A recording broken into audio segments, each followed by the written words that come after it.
బ్రహ్మార్పణం బ్రహ్మవిహి బ్రహ్మాగ్నౌ బ్రహ్మణాహుతం బ్రహ్మైవ తేన గంతవ్యం బ్రహ్మకర్మ సమాధినా. ఇది జాత, ఇది జేయ వస్తువు. జాత బ్రహ్మమే, సుబ్బరభావం లేదు ఇక్కడ. జాత బ్రహ్మమే, జేయ వస్తువు బ్రహ్మమే. కాబట్టి అఖండ బ్రహ్మాకార వృత్తి ఉన్నప్పటికీ దీంట్లో త్రిపుటి ఉంది. మళ్ళీ ధ్యానించేవాడు వేరు, ధ్యానించబడే వస్తువు వేరు. ఇక్కడ ఉన్నటువంటి భావము పనిచేస్తున్నది. ఇక్కడ నుండి ఇక్కడ ఉన్నటువంటి కూటస్థ చైతన్యం అనంత చైతన్యాన్ని ధ్యానిస్తున్నది. కాబట్టి త్రిపుటి నడుస్తున్నది అని అనుకున్నాం. ఇది ద్వైత ధ్యానమా అద్వైత ధ్యానమా అని ఒక ప్రశ్న వేసుకుంటే ఇది అద్వైత ధ్యానమే. ఎందుకంటే ధ్యాత బ్రహ్మము, ధ్యేయ వస్తువు బ్రహ్మము, ఉన్నదంతా బ్రహ్మభావంతో నడుస్తున్నది. కాబట్టి ఇది అద్వైత ధ్యానం కింద వస్తుంది, కానీ ద్వైత ధ్యానం కింద రాదు. ధ్యానించేవాడు, ధ్యానించబడే వస్తువు రెండు వేరువేరుగా ఉన్నప్పటికీ, త్రిపుటి ఉన్నప్పటికీ ధ్యాత సుబ్బారావు, ధ్యేయ వస్తువు విష్ణుమూర్తి అవలేదు. ధ్యాత బ్రహ్మమే, ధ్యేయ వస్తువు బ్రహ్మమే. కాబట్టి ఇది అఖండ బ్రహ్మాకార వృత్తిలో ద్వైతం కనిపిస్తున్నప్పటికీ అఖండ బ్రహ్మాకార వృత్తిలో ఉంది. కాబట్టి ఇది అద్వైత ధ్యానము. ఒక పాయింట్. నెక్స్ట్, ఇది సాకార ధ్యానమా నిరాకార ధ్యానమా అన్న దృష్టిలో ఒకసారి ఆలోచిద్దాం. ఇది లోకములన్నిటినీ మనం ఇక్కడ ఆకారములు గుర్తిస్తున్నాం. ఈ లోకము, ఆ లోకము, దానిపై లోకము అనే వ్యవహారాన్ని మనం పరిశీలిస్తున్నాం. అంటే ఇక్కడ ఒక ఆకారాన్ని మనం ఒప్పుకుంటున్నాం. విష్ణుమూర్తి ఆకారమే ఉండక్కర్లేదు. ఆ లోకములన్నింటి ఆకారము, జగత్తు యొక్క ఆకారం మన దృష్టిలోకి తీసుకొచ్చాం కదా. కాబట్టి ఇది సాకార ధ్యానమే. ఆకారాన్ని మనం ఆలంబనగా తీసుకున్నాం. కానీ ఆ ఆకారములన్నిటినీ నామరూపాలతో చూడటం లేదు, వాటిని బ్రహ్మముగా భావిస్తున్నాం. ఆకారములు గుర్తించిన భూలోకము బ్రహ్మము, భువర్లోకము బ్రహ్మము, సువర్లోకము బ్రహ్మము. అంటే ఆ లోకములన్నింటినీ మనం ఆకారం గుర్తించిన వాటిని బ్రహ్మభావంతో చూస్తున్నాం. కాబట్టి ఇది నిరాకార ధ్యానమే అవుతున్నది. కానీ సాకారం తాలూకా ప్రయోజనం ఇందులో సిద్ధిస్తున్నది. అది ఎలాగా? ఉట్టి నిరాకార ధ్యానం చేయమంటే అంత శూన్యం, అంటే మనసు నిలబడదు అంటారు. కానీ ఇక్కడ మనసు నిలబడడానికి ఈ లోకములు ఆధారంగా ఉన్నాయి. ఏదో ఒక పిక్చర్ ఉంది కదా, ఆ సాకారం మనకి మనస్సు నిలబడడానికి ఆధారం అవుతున్నది. కాబట్టి సాకార ధ్యానమా అంటే సాకార ధ్యానం కాదు. ఎందుకంటే అవి బ్రహ్మముగా గుర్తించబడుతున్నాయి. కాబట్టి అఖండ బ్రహ్మాకార వృత్తి. కానీ మనసు నిలబడదు కదా అని అనుకుంటే మనసు నిలబడడానికి మాత్రం ఇక్కడ సాకారం ఉపకరిస్తున్నది. అదొక ప్రయోజనం. తర్వాత దీంట్లో ఓంకార ధ్యానం తాలూకా లక్షణాలు ఉన్నాయి. ఏమిటండి ఓంకార ధ్యానం అంటే? ఒకసారి మాండూక్య ఉపనిషత్తు తాలూకా ఓంకార ధ్యానం మనం 5-6 చాప్టర్స్లో ఎక్కడో నేర్చుకున్నాం కదా, దాన్ని ఒకసారి పరిశీలిద్దాం. ఈ 14 లోకముల తాలూకా స్థూల సృష్టి అంతా కూడా, దీంట్లో ఉండే స్థూలమైనటువంటి తత్వములు ఏమిటైతే ఉన్నాయో అవన్నీ కూడా అకారమునకు సంకేతము. దీంట్లో ఉండేటటువంటి సూక్ష్మ వ్యవస్థ అంతా కూడా ఉకారమునకు సంకేతము. దీంట్లో ఉండే కారణ వ్యవస్థ అంతా కూడా మకారమునకు సంకేతము. ఇవి మూడు పాదములు, అకార ఉకార మకారములు 3 సంకేతములకు ఈ టోటల్ జగత్తంతా. అకారం ఒక పాదం, ఉకారం ఒక పాదం, మకారం ఒక పాదం, 3 పాదములకు సంకేతంగా ఈ టోటల్ జగత్తంతటినీ ధ్యేయ వస్తువుగా పెట్టుకోవాలి. ఓం నమో భగవతే వాసుదేవాయ అన్నప్పుడు కృష్ణ పరమాత్మ విగ్రహాన్ని, రూపాన్ని ఎలాగైతే ధ్యేయ వస్తువుగా పెట్టుకున్నామో, ఓం అన్నప్పుడు ఆకారానికి స్థూల వ్యవస్థ, ఉకారానికి సూక్ష్మ వ్యవస్థ, మకారానికి కారణ వ్యవస్థ, ఈ టోటల్ జగత్తుని ధ్యేయ వస్తువుగా పెట్టుకోవాలి ఓం అన్నప్పుడు. 4వ పాదము కింద మిగిలిపోయిన 3 పాదముల పరబ్రహ్మాన్ని దృష్టిలో పెట్టుకోవాలి. అంటే ఓం అన్నప్పుడు 14 లోకాల జగత్తు ప్లస్ 3 పాదముల పరబ్రహ్మము, అంటే వ్యక్త బ్రహ్మము, అవ్యక్త బ్రహ్మము, ఈ రెండింటినీ దృష్టిలో పెట్టుకుని ఓం అనాలి. అక్కడ ఓంకారానికి రూపం ఉంది, ధ్యేయ వస్తువు ఇచ్చాడు. దాన్ని దృష్టిలో పెట్టుకుని ఓం అనాలి. ఇప్పుడు మనం ఏం చేస్తున్నాం? ఈ లోకములన్నింటినీ దృష్టిలో పెట్టుకున్నాం, 3 పాదముల పరబ్రహ్మమును దృష్టిలో పెట్టుకున్నాం. కాబట్టి ఇది ఓంకార ధ్యానం తాలూకా ఫలితాన్ని ఇవ్వాలి, ఇస్తుంది. ఎందుకని? ఓంకార ధ్యానం ఎవరైతే చేస్తారో వాళ్ళకి ద్వైతం అంతా నశించి, అంటే ఉన్నదంతా పరబ్రహ్మతత్వం, ద్వైతం అంతా నశించి సజ్జోముక్తి ప్రాప్తిస్తుంది అంటుంది శాస్త్రం. ఇక్కడ మనం ఓంకారం తాలూకా రూపాన్ని ధ్యానిస్తున్నాం, అవ్యక్త బ్రహ్మాన్ని, వ్యక్త బ్రహ్మాన్ని. 3 పాదములకు ఇది సంకేతం, 1 పాదముకి ఇది సంకేతం. మీరంటారు, మరి ఓం అనలేదు కదండి. ఓం అనాలి కదా. ఓం అనకుండా మీరు దీన్ని దృష్టిలో పెట్టుకుంటే ఓం నమో భగవతే వాసుదేవాయ అని కృష్ణ పరమాత్మ రూపాన్ని దృష్టిలో పెట్టుకోవాలి. ఓం నమో భగవతే వాసుదేవాయ అనకుండా కృష్ణ పరమాత్మ రూపాన్ని దృష్టిలో పెట్టుకున్నాం, ఫలితం లేదా? ఉంటుంది కదా. మన దృష్టి ద్వైతంలోకి రాకుండా, దేహభావంలోకి రాకుండా ఎక్కడ ఉండాలో అక్కడే ఉంది. కాబట్టి ఓం అనే శబ్దము ద్వైతాన్ని క్రియేట్ చేస్తుంది. ఓం అంటే ఉచ్చరించిన వాడు ఎవడు? మీరు ఓం అనగానే దేహభావన వచ్చేస్తుంది. బ్రహ్మము శబ్దము కంటే అతీతమైనది. ఒకసారి ఫస్ట్ లెసన్కి వెళ్ళండి. మొట్టమొదటి ఉండే పరబ్రహ్మ తత్వానికి దాంట్లో శబ్దము లేదు. దాంట్లో నుంచి మాయ సృష్టిగా పరిణమించే టైములో మొట్టమొదట ఆకాశం పుట్టింది కదా. రజస్తమో గుణాలు 2 విజృంభించిన తర్వాత, అవిద్య ఫార్మ్ అయిన తర్వాత మొట్టమొదట ఆకాశం పుట్టింది. సృష్టిలో మొట్టమొదటి తత్వం ఆకాశం. ఆకాశాన్ని శబ్దగుణం. అంటే ఆకాశం పుట్టినప్పుడు శబ్దం అనేది పుట్టింది. దేంట్లో నుంచి? మాయలో నుంచి. అంటే శబ్దము మాయ యొక్క పరిణామం, అంతే కదా. అది సృష్టిలో వచ్చింది, కానీ పరబ్రహ్మతత్వం సృష్టి కంటే అతీతమైనది, మాయ కంటే అతీతమైనది. కాబట్టి మాయాస్వరూపమైనటువంటి ద్వైతమును మరలా గుర్తు చేసేటటువంటి ఓంకార శబ్దాన్ని మనం వదిలేస్తున్నాం. ఓంకారం తాలూకా ధ్యేయ వస్తువుని భావన చేస్తున్నాం. కాబట్టి తప్పనిసరిగా ఓంకార ధ్యానం తాలూకా ఫలితం మనకి ప్రాప్తించాలి. ఇప్పటి ప్రపంచంలో అందరూ ఓంకార ధ్యానం చేస్తారు, కానీ ఈ అవగాహన మాత్రం ఉండదు. దీన్ని ధ్యేయ వస్తువుగా భావనలో పెట్టుకుని చేయరు. ఓం అంటే ఈ సౌండ్ మీద మనస్సు కాన్సన్ట్రేట్ అవుతున్నది. ఉచ్చరించే వ్యక్తి మీద, ఉచ్చరించే శబ్దం మీద మైండ్ కాన్సన్ట్రేట్ చేసి ఓం ఓం అని ఓంకారం చేస్తున్నారు. కానీ ఓంకారం చేసినప్పుడు ఈ ధ్యేయ వస్తువుని, వ్యక్త అవ్యక్త బ్రహ్మములను భావన చేయాలి. ఇవి చేయాలంటే సృష్టి తాలూకా తత్వం, ఆత్మజ్ఞానం సగం తెలియాలి. సో ఓంకార ధ్యానం తాలూకా ఫలితం కూడా మనకి ఇందులో ప్రాప్తిస్తున్నది. ఇది 2వ రకం ధ్యానం. ఈ 2వ రకం ధ్యానంలో ఇలాగ కొంతకాలం మనం ప్రతిరోజు ధ్యానం చేస్తూ చేస్తూ చేస్తూ ఉంటే జగత్తు యొక్క భావన చెరిగిపోతుంది.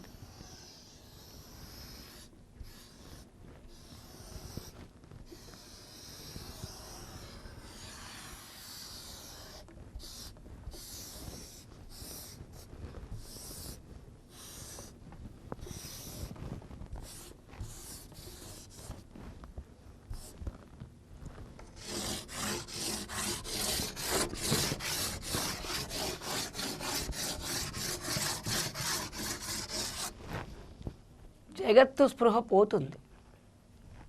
ఈ మధ్యలో ఈ లోకాలు, జగత్తు స్పృహ కొంతకాలానికి పోయి నిరాకార పరబ్రహ్మ చైతన్యమే మిగులుతుంది. ఇంకా కొంతకాలం అయిన తర్వాత దేహము ఉన్న ప్రదేశంలో కూడా ఈ చైతన్యమే ఉన్నట్టుగా భావన ఏర్పడుతుంది.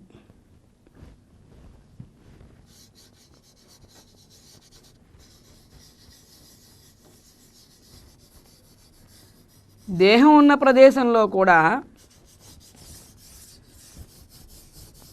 ఈ చైతన్యమే ఉన్నట్టుగా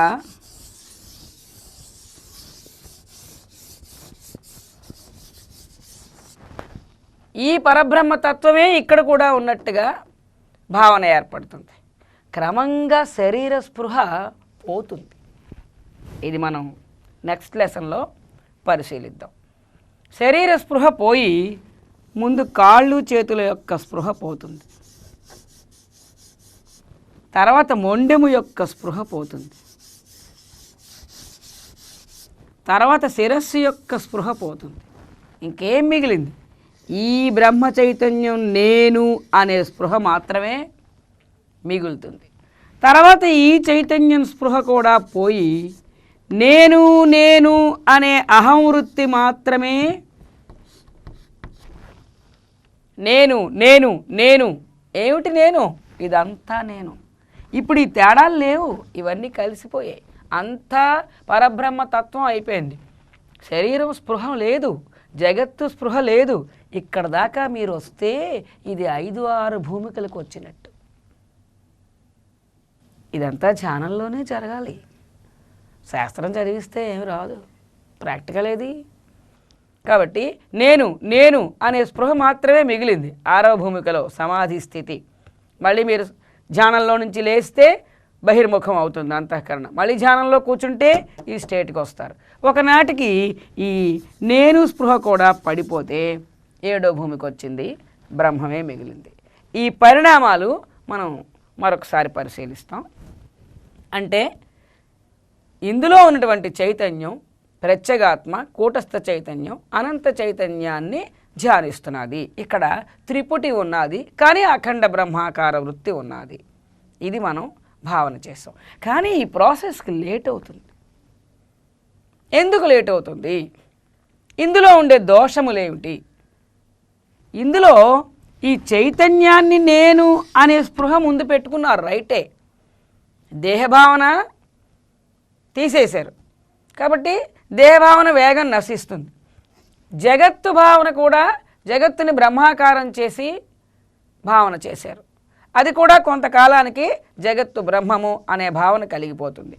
జగత్తు భావన నశిస్తుంది, దేహభావన నశిస్తుంది. కానీ త్రిపుటి ఉంది కదా ఇందులో. ఇక్కడ జాత కూటస్థ చైతన్యం, అనంత చైతన్యం, ధ్యేయము. ఈ త్రిపుటి ఉండడం వలన ఈ అఖండ బ్రహ్మాకార వృత్తి ప్రాప్తించడానికి టైం పడుతుంది. ఇప్పుడు దీంట్లో ఉండే దోషాల్ని రెక్టిఫై చేసుకుంటూ మనం 3వ రకం ధ్యాన ప్రక్రియకి వెళ్ళాలి. ఇక్కడ త్రిపుటి లేనటువంటి ధ్యాన ప్రక్రియ కావాలి మనకిప్పుడు.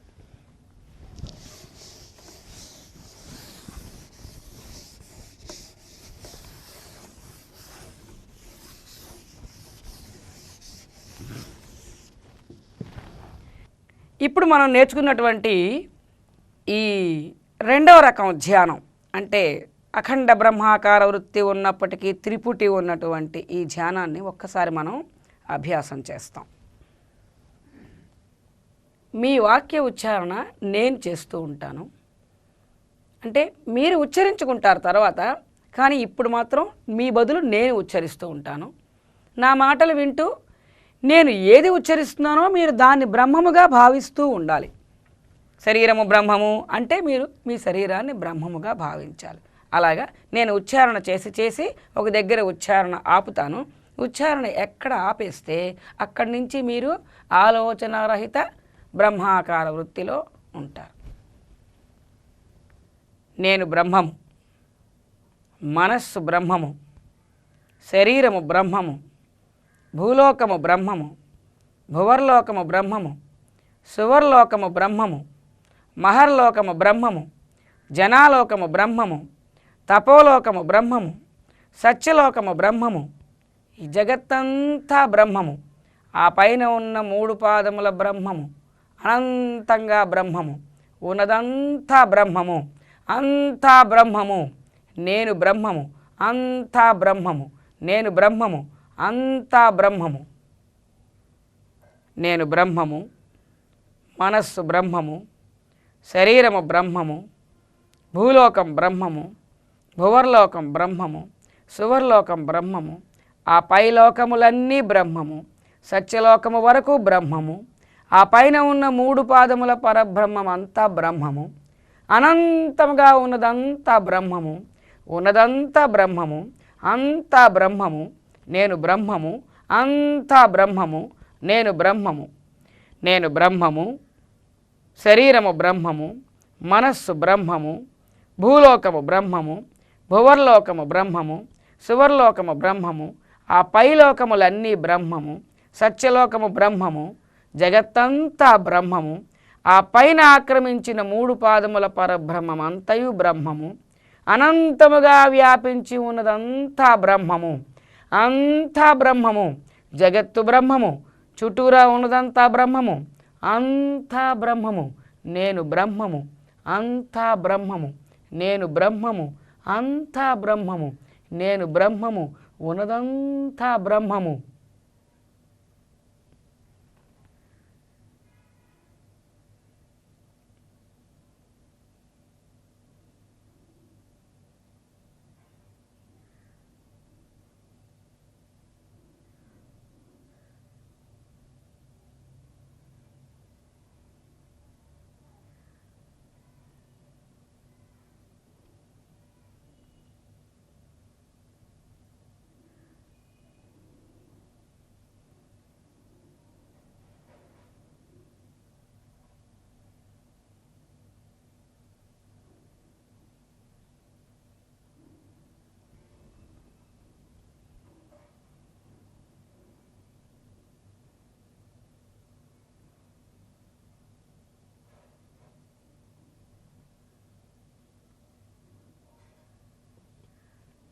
ఓకే,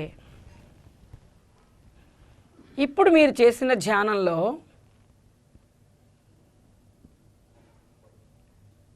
ధ్యాత ధ్యేయ వస్తువు తెలుస్తున్నది కదూ. ఇక్కడ నుండి ధ్యానం జరుగుతున్నది, అనంతంగా వ్యాపించి ఉన్నటువంటి చైతన్యాన్ని ధ్యానిస్తున్నాం. అది ధ్యాన ప్రక్రియలో త్రిపుటి ఉన్నది అని అనుకున్నాం. ఆలోచన రహిత స్థితి పట్టుబడిందా? ఓకే, ఇప్పుడు మనం 3వ రకం ధ్యాన ప్రక్రియని పరిశీలించాలి. 2వ రకంలో ఉన్న దోషం ఏమిటి? త్రిపుటి ఉన్నది. ఇప్పుడు 3వ రకంలో ఏం చేయాలి? ఆ త్రిపుటిని తీసేయాలి. త్రిపుటి లేనటువంటి ధ్యాన ప్రక్రియ ఏదైనా ఉందా? ఆ విధానాన్ని మనం పరిశీలించాలి. ఒక ఎగ్జాంపుల్ చెప్తాను. ఒక చిన్న బెలూన్ ఉంది, ఒక పెద్ద బెలూన్ ఉంది.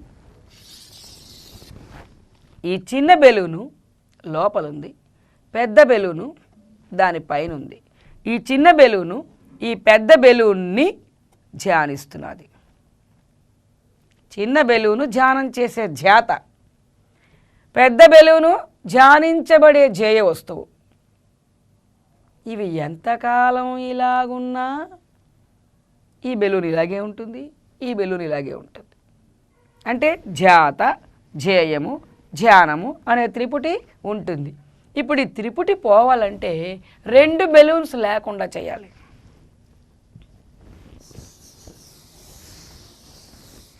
ఏం చేద్దాం? చిన్న బెలూన్ ఉంది, అదే ధ్యానం చేసుకుంటుంది.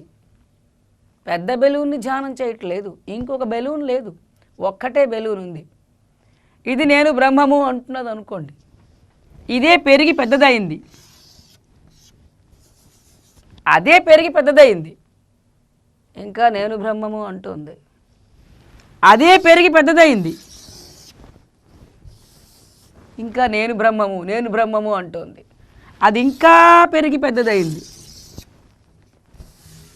అది నేను బ్రహ్మము అంటోంది. అది సర్వవ్యాపకం అయిపోయింది.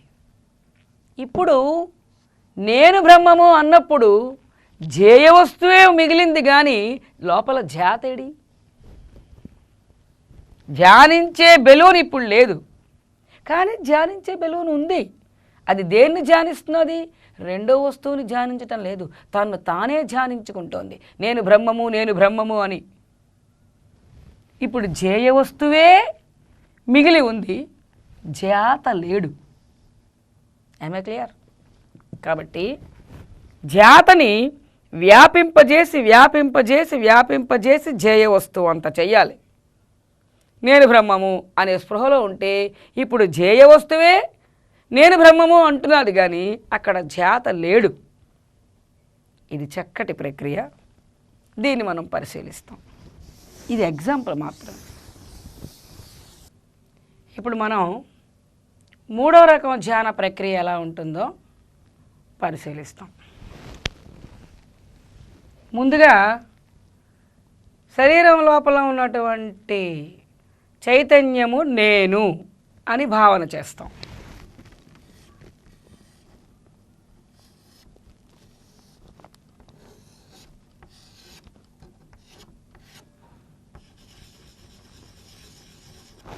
శరీరం లోపల ఉన్నటువంటి చైతన్యము నేను అని భావన చేస్తాం.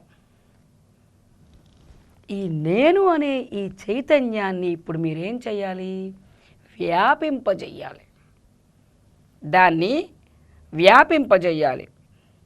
నేను శరీరము పర్యంతము వ్యాపించేను అంటే ఈ నేను అనే చైతన్యం శరీరం ఎంత మేరకు ఉందో అంత మేరకి వ్యాపించింది. నేను భూలోకము పర్యంతము వ్యాపించేను.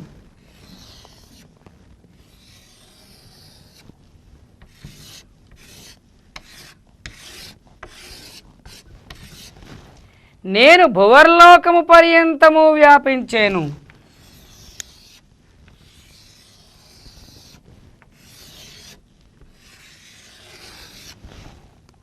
డైలాగ్ చెప్పేసిన నేను అక్కడి దాకా వ్యాపించాను అనే సెన్స్ పనిచేయదు. మాట అనడం వేరు, అనుభూతి కలగడం వేరు, ఆ గుర్తింపు రావడం వేరు. కాబట్టి ఆ అనుభూతి కలగడానికి మరొక్క వాక్యం కూడా ఉచ్చరిద్దాం. భువర్లోకవాసులందరూ నాలో ఉన్నారు. నేను విశాఖపట్నం ఎడ్జి వరకు వ్యాపించాను అని అన్నా మనం ఇక్కడే ఉంటాం. నేను అక్కడ దాకా వెళ్ళిన సెన్స్ రాదు. ఆ సెన్స్ కలగడానికి విశాఖపట్నం వాస్తవ్యులందరూ నాలో ఉన్నారు అని ఈ రెండో వాక్యం వల్ల నేను వాళ్ళని దాటి అంతవరకు వ్యాపించాను అనే సెన్స్ కలుగుతుంది. కాబట్టి ఆ అనుభూతి అలాగ కలగడం కోసం ఆ రెండో వాక్యాన్ని కూడా మనం ఉచ్చరిస్తూ ఉండాలి. ఏమిటా రెండో వాక్యం? భువర్లోకవాసులందరూ నాలోకి వచ్చేసారు. ఇప్పుడు సువర్లోకవాసులు ఎక్కడున్నారు? నాకంటే బయట ఉన్నారు కదా. ఇప్పుడు నేను సువర్లోక పర్యంతము వ్యాపించాను. మీకు శుద్ధ ముక్క ఇలా అంటేనే వ్యాపించిన ఫీలింగ్ వస్తుంది కదా. నేను సువర్లోక పర్యంతము వ్యాపించాను.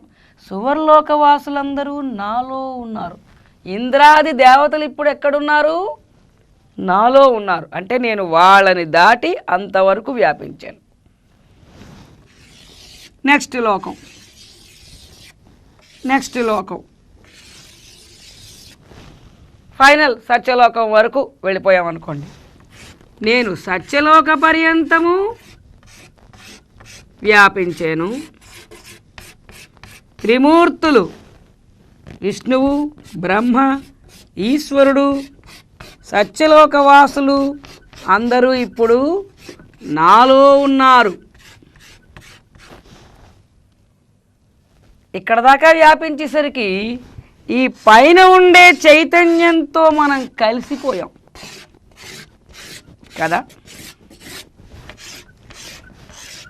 చుట్టూ ఆవరించి ఉన్నటువంటి మూడు పాదముల బ్రహ్మముతో నేను అనబడే చైతన్యం కలిసిపోయింది.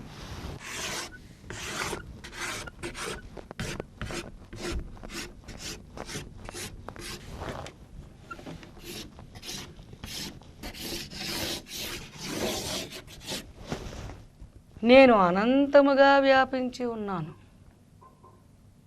ఇప్పుడు జగత్ ఎక్కడుంది? నాలో ఉంది. నేను ఎక్కడి దాకా వ్యాపించాను?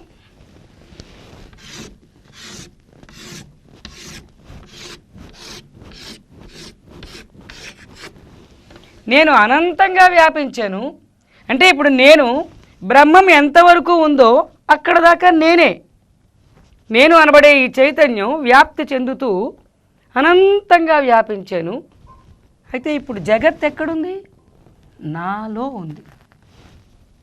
బ్రహ్మము మీరే ఆలోచిస్తున్నారు. జగత్తు నాలో ఉంది. ఈ 14 లోకాలు నాలో స్థితి కలిగి ఉన్నాయి. ఇక్కడ దాకా వాక్య ఉచ్చారణ చేసాం. మళ్ళీ మొదటికి రండి. అభ్యాసం అవ్వాలి కదా. నేను బ్రహ్మము, శరీరం పర్యంతము వ్యాపించి ఉన్నాను, భూలోక పర్యంతము వ్యాపించి ఉన్నాను. భూలోకవాసులందరూ నాలో స్థితి కలిగి ఉన్నారు.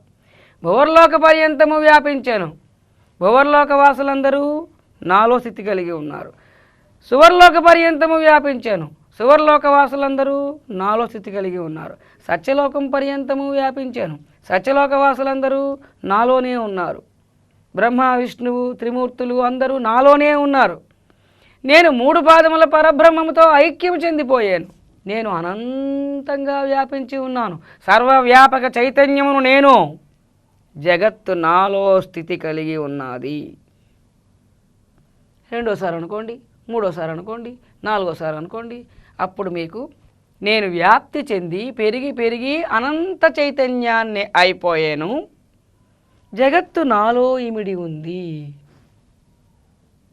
ఈ స్పృహ మీ మనసు నిండా ఏర్పడే వరకు మీరు వాక్య ఉచ్చారణ చేస్తూనే ఉంటారు.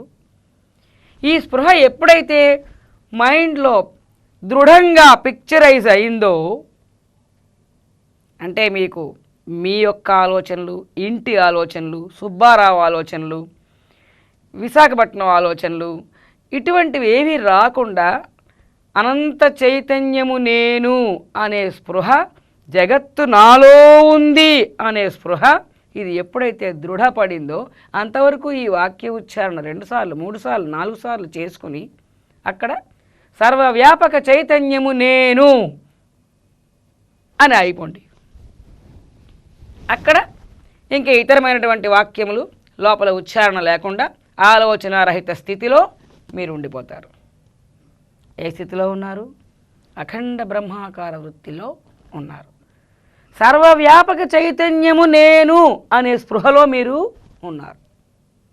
ఇందులో ధ్యాతయడి, ధ్యానించేవాడు లేడు. ధ్యానించేవాడు దేహభావము నేను అనే సెన్స్ ఇక్కడ లేదు. ఇంక ఇప్పుడు నేను సెన్సు ఇక్కడ పనిచేయటం లేదు. ఇదంతటికీ అతికి ఉన్నది. ఇదంతా నేను అనే స్పృహ వచ్చింది. అది టెక్నిక్ అన్నమాట. ధ్యాతని తీసేసాం, అయితే త్రిపుటి పోయింది. ధ్యాతని తీసేస్తే ధ్యానించేవాడు లేడు. ధ్యానించేవాడు లేకపోతే ధ్యాన ప్రక్రియ లేదు. జయ వస్తువే మిగిలి ఉన్నది. కాబట్టి సర్వవ్యాపక బ్రహ్మము నేను అనే స్పృహలో మీరు ఎంతసేపు ఆలోచన రహిత స్థితిలో ఉండగలిగితే అంతసేపు ఉంటారు. ఇది ధ్యానం. మళ్ళీ ఒక ఆలోచన కదిలింది అంటే ఏం చేయాలి? మళ్ళీ మొదటికి రండి. మొదటి వరకు అక్కర్లేదు.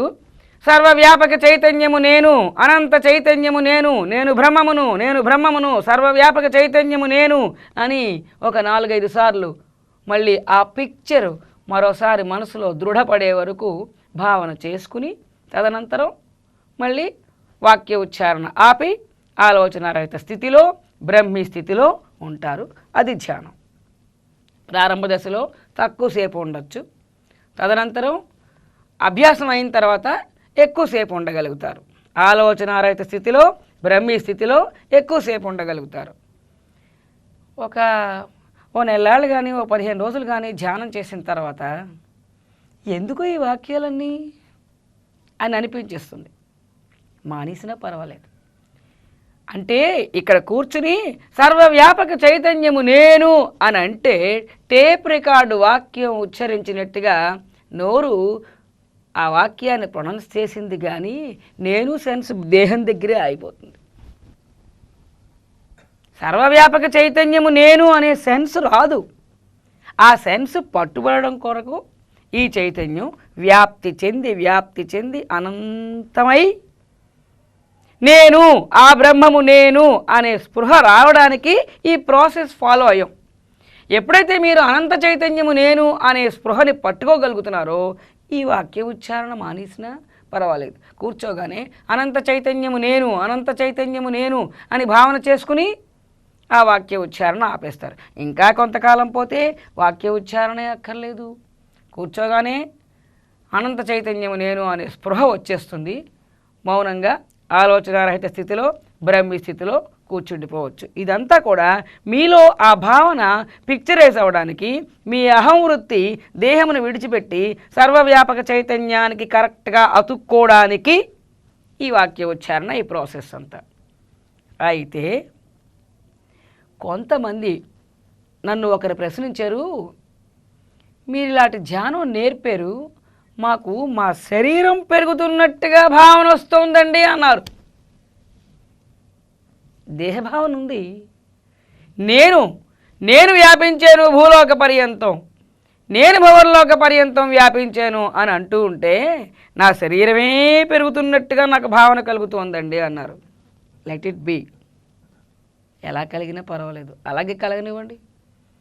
అప్పుడు మీ శరీరమే అలా పెరిగి పెరిగి అనంతంగా తయారైంది. దాంట్లోనే జగత్తు ఇమిడి ఉన్నది.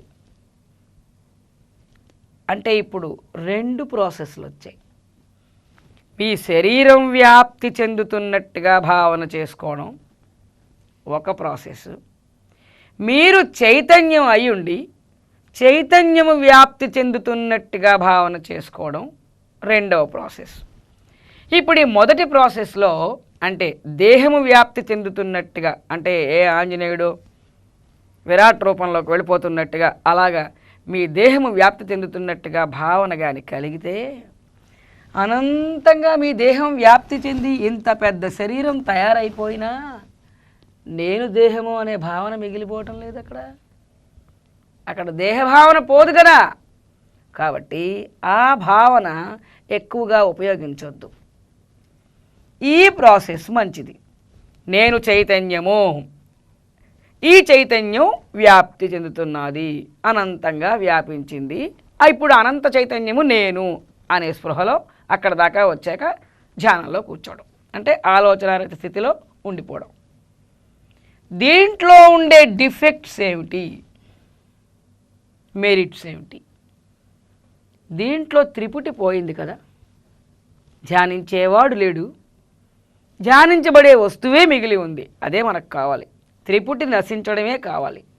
సో ఈ ధ్యానంలో త్రిపుటి నశిస్తుంది, అంతవరకు బాగుంది. దేహభావన వదిలేస్తుంది. నేను చైతన్యము అని స్టార్ట్ చేసాం. ఈ చైతన్యము నేను అనే స్పృహనే అలా డెవలప్ చేసుకుంటూ పోయాం. అనంత చైతన్యము నేను అనే స్పృహలోకి వచ్చేసాం. ఇక్కడ దేహభావనే లేదు. కాబట్టి దేహవాసన వదిలిస్తుంది. ఇలా ధ్యానం చేయగా నేను దేహము, నేను సుబ్బారావు అనే భావన వదిలేస్తుంది. అసలు దేహవాసన వదిలేయడమే ప్రధానమైనటువంటి ప్రక్రియ. మనకి దేహవాసన వదిలేస్తుంది. త్రిపుటి నశించింది. ఇంద్రాది దేవతలు నాలో ఉన్నారు, విష్ణుమూర్తి నాలో ఉన్నాడు, నేను అనంతం చైతన్యాన్ని, విష్ణుమూర్తి నాలో ఉన్నాడు. ఈ భావన వచ్చేసరికి వీళ్ళందరూ నేనే, వాళ్ళు నాకంటే వేరు, వాళ్ళు దేవతలు, నేను అల్పుడిని, అధముడిని, మానవుడిని, సుబ్బారావుని అనే ద్వైత భ్రాంతి వదిలిపోయి వీళ్ళందరూ నాలోనే ఉన్నారు, ఆ రూపములన్నీ నావే అనే ఏకత్వ భావం రావడానికి అవకాశం ఉంది. దేహభావం నశిస్తున్నారు కాబట్టి, త్రిపుటి నశిస్తున్నారు కాబట్టి ఇది చక్కటి సాధన. కానీ ఇందులో ఇంకొకటి మిగిలిపోయింది, జగత్తు. ఎందుకంటే నేను చైతన్యము, నేను నిరాకార చైతన్యము అనే థాట్లో మనం ఉండి ఆ చైతన్యం డెవలప్ అవుతున్నట్టుగా భావన చేస్తూ వెళ్ళాం. అక్కడ ఏం జరిగింది? నిరాకార చైతన్యంలో వస్తువులు కనిపిస్తాయి. సూర్యుడి తాలూకా వెలుగులో ఈ జగత్తంతా కనపడటం లేదు. ఈ జగత్తంతా ఆకాశంలో ఉంది కదూ. ఆకాశంలో ఉన్న వస్తువులన్నీ కనిపిస్తున్నాయి కదా. నీటిలో పడేసామండి ఒక వస్తువు, కనబడదు. పాలల్లో పడేసామండి, కనబడదు. వాయువులో ఉన్నదండి, వస్తువులన్నీ కనిపిస్తున్నాయి కదా. నిరాకారమైన మెటీరియల్లో మధ్యలో ఉన్న జగత్తు దృష్టికి వస్తూ ఉంటుంది కదా. ఇప్పుడు మనం ఇదంతా నిరాకార చైతన్యం అన్నాం.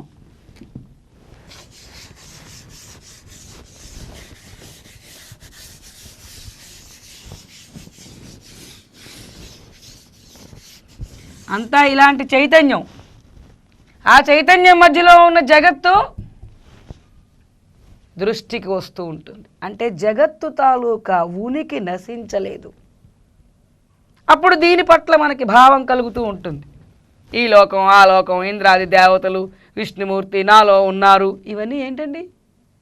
బ్రహ్మస్థితికి భంగమే కదా. వీటన్నిటిని తీసేయాలి కదా. దేహభావమే తీసేయాలనుకున్నాం, జగత్తు భావం తీయొద్దా? దేహభావన పోవాలి, జగత్తు భావన పోవాలి, త్రిపుటి పోవాలి, నిరాకార చైతన్యం ఒక్కటే మిగలాలి. మరి జగత్తు మిగిలి ఉంది ఇక్కడ. దీన్ని తొలగించే ప్రయత్నంలో మూడవ విధానం చూద్దాం. ఈ ఎక్స్టెన్షన్ మెథడ్లో, ఈ వ్యాప్తి చెందించే విధానంలో ఒకటో విధానం దేహముని పెంచుకుంటూ పోవడం. అది దేహవాసనని వదలనివ్వదు. అంత పెద్ద శరీరమైనా నేను దేహము అనే సెన్స్ మిగిలింది అక్కడ. కాబట్టి ఆ విధానం వద్దు. ఈ రెండవది ఏమిటి? నేను చైతన్యము. నేను చైతన్యమైతే జగత్తు తాలూకా ఉనికి మిగిలిపోయింది. ఇప్పుడు జగత్తు ఉనికిని కూడా తీసివేయాలి. త్రిపుటి పోయింది, దేహవాసన పోయింది, జగత్తు ఉనికి మిగిలిపోయింది. కాబట్టి జగత్తు ఉనికిని కూడా తొలగించి సర్వవ్యాపక చైతన్యము నేను అనే స్పృహని మిగిల్చేటటువంటి విధానం కావాలి. దీనికి రెమెడీ ఏమిటి? జగత్తుని తీసేయడానికి రెమెడీ ఏమిటి అని చూస్తే, ఒక్కసారి మీరందరూ ట్యూబ్లైట్ని చూడాలి. ట్యూబ్లైట్ ఎలా ఉంటుంది? తెల్లని వెలుగు ముద్ద, వెలుగుతున్న ట్యూబ్లైట్ని చూడాలి. అది తెల్లని వెలుగు ముద్దలాగా ఉంటుంది. ఆ వెలుగు ముద్ద లోపల ఇంక ఏ వస్తువులు కనబడవు. కాబట్టి ఇప్పుడు ఇక్కడున్నటువంటి ఆ బ్రహ్మము నిరాకార చైతన్యముగా భావించకుండా తెల్లని వెలుగు ముద్దలాగా భావించడం మొదలు పెడదాం. అంటే మూడో విధానంలోకి వస్తున్నాం. శరీరాన్ని వ్యాప్తి చెందించడం ఒకటో విధానం, చైతన్యాన్ని వ్యాప్తి చెందించడం రెండో విధానం. దాంట్లో జగత్తు మిగిలిపోయింది, త్రిపుటి నశించిన, దేహభావం నశించిన. కాబట్టి వెలుగు ముద్దని వ్యాప్తి చెందించడం అనే విధానాన్ని పరిశీలిద్దాం. మూడో విధానం. ఇప్పుడు ఇక్కడ ఉన్నటువంటిది ఏమిటి?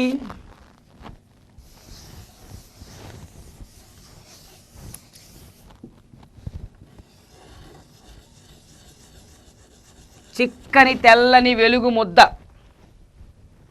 లోపల ఉన్న చైతన్యం, లోపల ఉన్న బ్రహ్మమును వెలుగు ముద్దగా భావన చేద్దాం.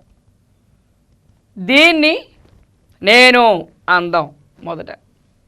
ఇప్పుడు ఈ వెలుగు ముద్ద పెరుగుతున్నది సైజు. నేను శరీర పర్యంతము వ్యాపించేను.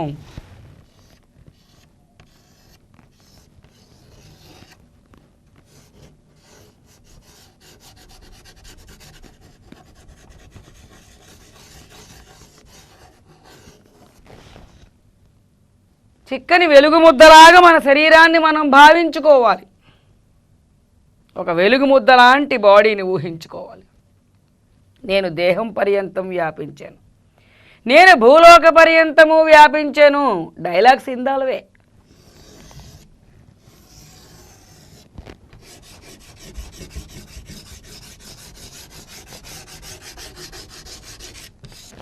దేహము ఆనవాలు పోతుంది.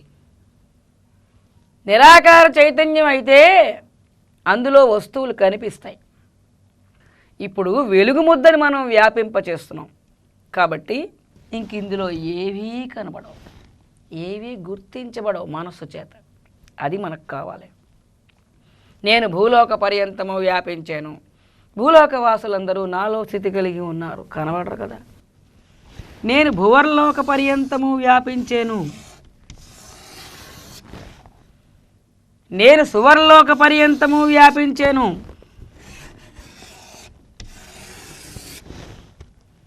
నేను మహర్లోక పర్యంతము వ్యాపించాను.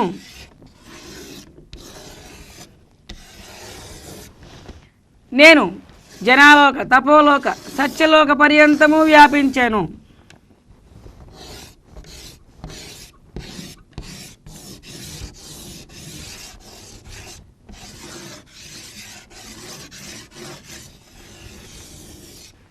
అంటే 14 లోకాల పర్యంతం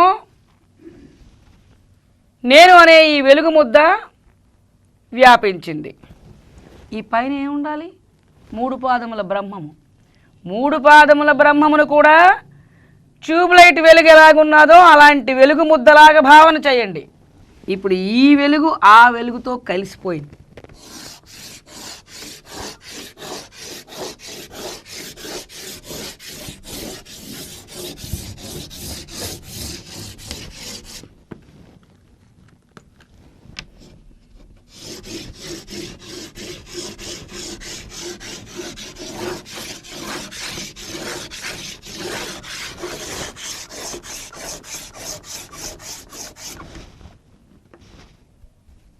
అంతా ఇలా వెలుగు వ్యాపించేసింది. ఇదంతా నేను. నాలో ఇప్పుడు జగత్తు ఉంది అంటే జగత్తు ఆకారం ఇప్పుడు కనిపిస్తుందా? ఆ వెలుగులో కనబడదు. కాబట్టి అనంతంగా వ్యాపించినటువంటి వెలుగుని నేను, ఈ సర్వవ్యాపకమైనటువంటి బ్రహ్మమును నేను ఏ రూపంలో? వెలుగు ముద్ద రూపంలో. జగత్తు నాలో ఉంది అని మీరు అనుకున్నా ఏమీ కనబడదు, అంతా వెలుగు ముద్ద. అనంతమైన వెలుగుని నేను. ఇప్పుడు నేను బ్రహ్మము, వెలుగు ముద్ద. శరీరము బ్రహ్మము, శరీరం పర్యంతము వ్యాపించాను. వెలుగు ముద్ద శరీరం లెవెల్కి వచ్చింది. భూలోక పర్యంతము వ్యాపించాను. ఈ వెలుగు ముద్ద భూలోకం లెవెల్ వరకు వ్యాపించింది. భువర్లోక పర్యంతము వ్యాపించాను. సువర్లోక పర్యంతము వ్యాపించాను. సత్యలోక పర్యంతము వ్యాపించాను. ఆ పైన ఉన్నటువంటి పరబ్రహ్మతత్వం అంతా నేనే, ఉన్నదంతా నేనే. నేను వెలుగు ముద్దనే. నేను అనంతంగా వ్యాపించి ఉన్నాను. నేను బ్రహ్మమును, నేను బ్రహ్మమును, నేను బ్రహ్మమును అని ఆపేస్తారు, ఉచ్చారణ ఆపేశారు. ఇప్పుడు వెలుగు, అనంతమైనటువంటి వెలుగుని మీరు దృష్టిలో పెట్టుకుని ఆలోచనారహిత స్థితిలో, బ్రహ్మీ స్థితిలో ఉన్నారు. ఎంతసేపు ఉండగలిగితే అంతసేపు ఉంటారు. మళ్ళీ ఒక ఆలోచన చెలించిందంటే జనరల్గా ఇక్కడ ఆలోచన చెలించదు.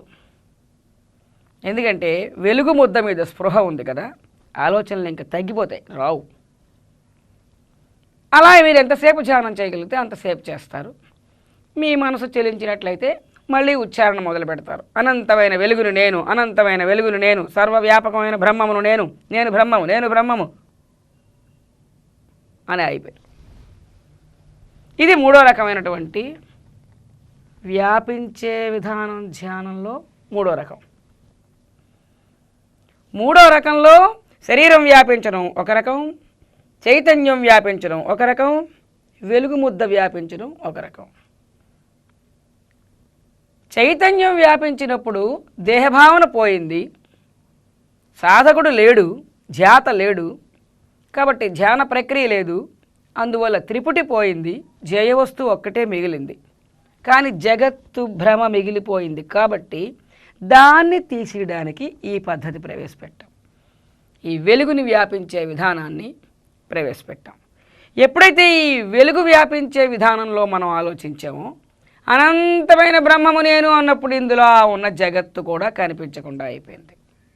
అంటే ఇప్పుడు దేహభావన వదిలేసింది, త్రిపుటి వదిలేసింది, జగత్తు వదిలేసింది.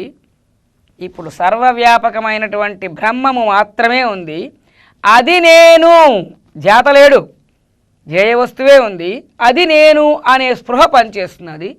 కొంతకాలానికి ఆ నేను స్పృహ పడిపోతుంది. అంటే ఈ ధ్యానము సర్వోత్కృష్టమైనటువంటి ధ్యాన ప్రక్రియ. కానీ వెలుగు భావన రాదు, కష్టం. నేను వెలుగును అనే భావన, ఆ అనుభవం రావడం అనేది కష్టం. కష్టమైనా ఇదే ప్రాక్టీస్ చేయండి, ఎప్పటికైనా ఆ వెలుగు అనుభూతిని అనుభవిస్తారు. ఎండలో కూర్చొని చేసిన, లైట్లో కూర్చొని చేసిన, మనం కళ్ళు మూసుకుని ఉన్న ఆ వెలుగు తాలూకా అనుభూతిని పొందొచ్చు కదా.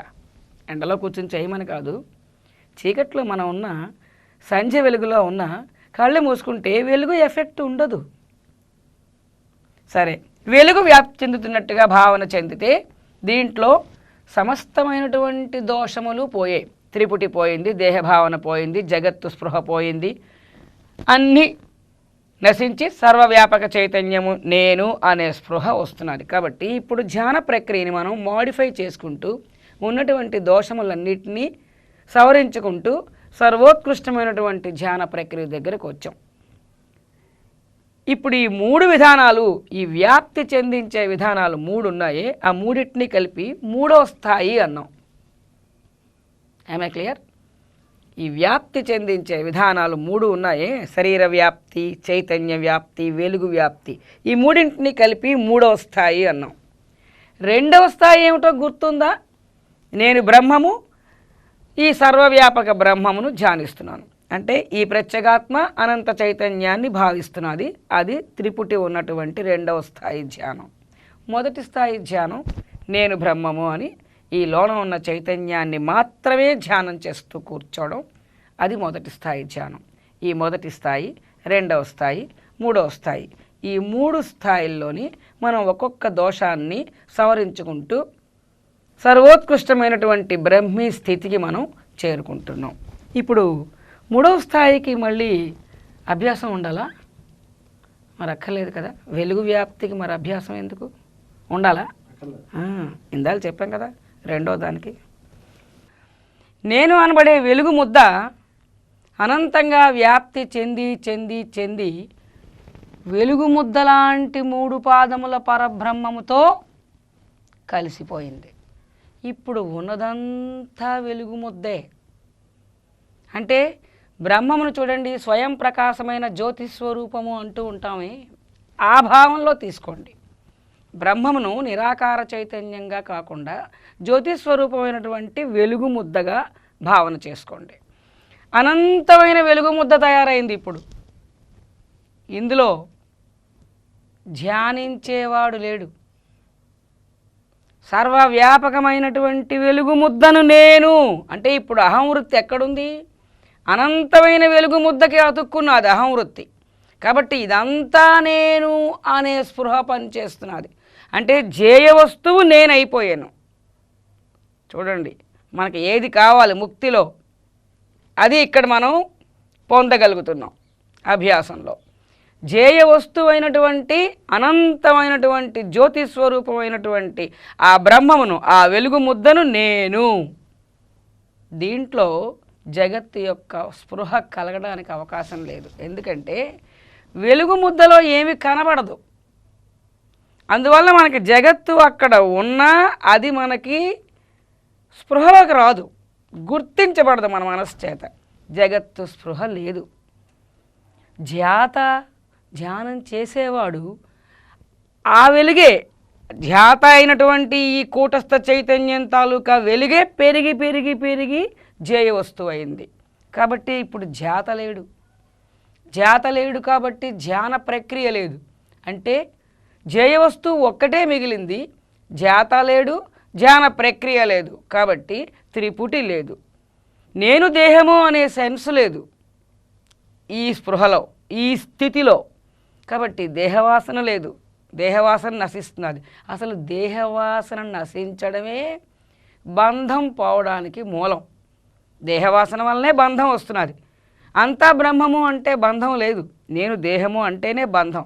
ఇక్కడ దేహవాసన వదిలేసింది, జగత్తు స్పృహ వదిలేసింది, ధ్యాత లేడు, ధ్యాన ప్రక్రియ లేదు, త్రిపుటి వదిలేసింది. ఉన్నదంతా సర్వవ్యాపకమైనటువంటి వెలుగు స్వరూపం, అదే నేను. ఆ అనంతమైన వెలుగు ముద్దని నేను అనే స్పృహ మాత్రమే మిగిలి ఉంది. అంటే ద్వైత ధ్యానముల్లో ఉండేటటువంటి దోషములన్నింటినీ ఒకటి ఒకటి ఒకటి సవరించుకుంటూ ఇక్కడికి వచ్చాం. అద్వైత ధ్యానముల్లో ఏం చేసాం?